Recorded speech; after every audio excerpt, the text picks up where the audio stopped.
আমার ভাইয়ের মেয়ে জন্মদিন, তো ও তো কাজের জায়গায় আছে, আসতে পারলো না, আমাদেরকে দিয়ে পাঠিয়েছে। अच्छा হ্যাঁ অবশ্যই যাব। ठीक है। আর তোমরা বসো, তোমাদের জন্য আমি চা করে নিয়ে আসি। বলছি যাও না মন্ডলের দোকান থেকে এক প্যাকেট বিস্কুট নিয়ে আসো। আর ঘরেই নিয়ে আসো না এক প্যাকেট বিস্কুট। এই তোমরা বসো তাহলে, হ্যাঁ আমি তাহলে বিস্কুটটা নিয়ে আসি। One eternity later.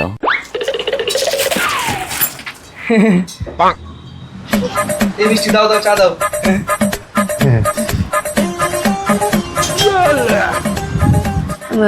এই আমাদের জন্য যে বিস্কুট আনলো, বিস্কুট দিল না তো? बात तो सही है। দাঁড়াও, এর একটা ব্যবস্থা আমি করছি। तोबा तोबा तोबा थारा मूड खराब कर তা दिया। দিদি তোমাদের আসতে রাস্তাঘাটে কোনো অসুবিধা হয়নি তো?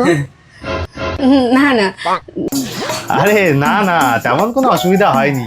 ওই আসার সময় গাড়ির সামনে একটা মুরগি পড়েছিল, এই মুরগিটা গাড়ির থেকে এমন উঁচুতে লাফ দিল, ঠিক যেমন তোমরা এই বিস্কুটটাকে রেখেছো এইরকম মাটির থেকে এত উঁচুতে লাফিয়ে উঠে গেছিল। কি অবস্থা!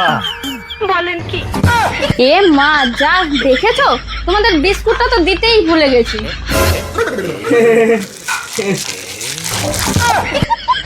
इतने तेजस्वी लोग हैं हमारे पास।